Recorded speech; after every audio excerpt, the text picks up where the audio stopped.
हजरत जलाल शाह बुखारी, हजरत हाजी हसन शाह कादरी, जंगे-ए-शहिदा हे सर्व मुस्लिम धर्मीयांचे 100 वर्षापेक्षाही जास्त जुने कब्रस्तान आहे। या ठिकाणी हजारो मुस्लिम धर्मीय व्यक्तींना दफन केले जाते, परंतु कित्येक वर्षांपासून या ठिकाणी ड्रेनेज, लाईट, रस्त्यांची खूपच दुरावस्था झालेली आहे। या अगोदरही मुस्लिम समाजाने ड्रेनेज, लाईट आणि रस्ते दुरुस्ती करण्याची मागणी वेळोवेळी केली आहे, तरी त्याकडे दुर्लक्षच केले गेले आहे। एखादी व्यक्ती जर पाऊस काळामध्ये मयत झाले तर त्या ठिकाणी मोठ्या प्रमाणात अडीअडचण निर्माण होते। त्यांचा अंत्यविधी देखील व्यवस्थित करता येत नाही, त्यामुळे अनेकदा मुस्लिम धर्मीयांच्या भावना दुखावल्या गेल्या आहेत, आजही दुखावल्या आहेत। कब्रस्तान हे फक्त मुस्लिम धर्मीयाचे असल्याने त्याकडे मुद्दामहून दुर्लक्ष केले जात आहे, असा मोठा प्रश्न निर्माण झाला आहे। मुस्लिम धर्मीयामध्ये दफन करण्याची पद्धत असल्याने त्या ठिकाणी मोठ्या प्रमाणात खड्डा घेऊन त्यामध्ये दफन केले जाते।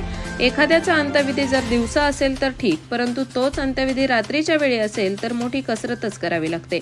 वयस्कर माणसांना त्या रस्त्यामुळे अनेक समस्यांना सामोरे जावे लागत आहे। 100 वर्षापूर्वीप्रमाणेच आज सुद्धा त्या रस्त्यावर डोक्यावर गॅसबत्ती घेऊन जावी लागते।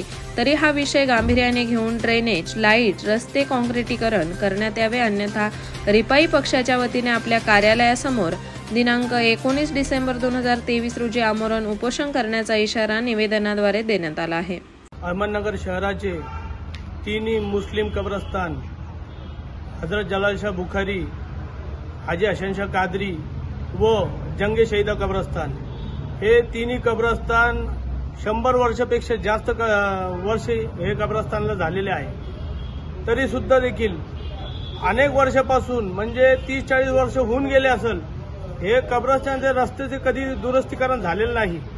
तिथं ड्रेनेजची अवस्था नाही, तिथं स्ट्रीट लाईट नाही। जर एखादी मयत संध्याकाळ किंवा रात्रीच्या वेळेस झाली तर आज पण 100 वर्षापूर्वीसारखा गॅसबत्त्या डोक्यावर घेऊन जावं लागतं। जर ते मयतीत वयस्कर माणसं असले तर अनेक असे घटना घडलेली आहे, त्यांना दुखापत झालेली आहे, इजा झालेली आहे।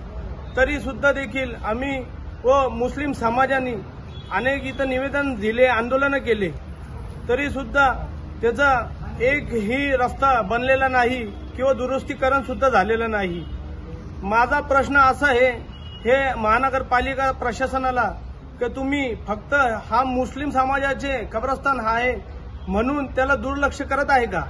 असं असेल तर तसं सांगा आम्हाला, किंवा मग जर हे 19 तारखेपर्यंत त्या ड्रेनेज लाईनचे, स्ट्रीट लाईटचे व काँक्रिटीकरण किंवा डांबरीकरण रस्त्याचे झाले नाही तरी आम्ही इथं अहमदनगर महानगरपालिकेच्या बाहेर आमरण उपोषणाला बसणार आहोत, ह्याची प्रशासनाने नोंद घ्यावी।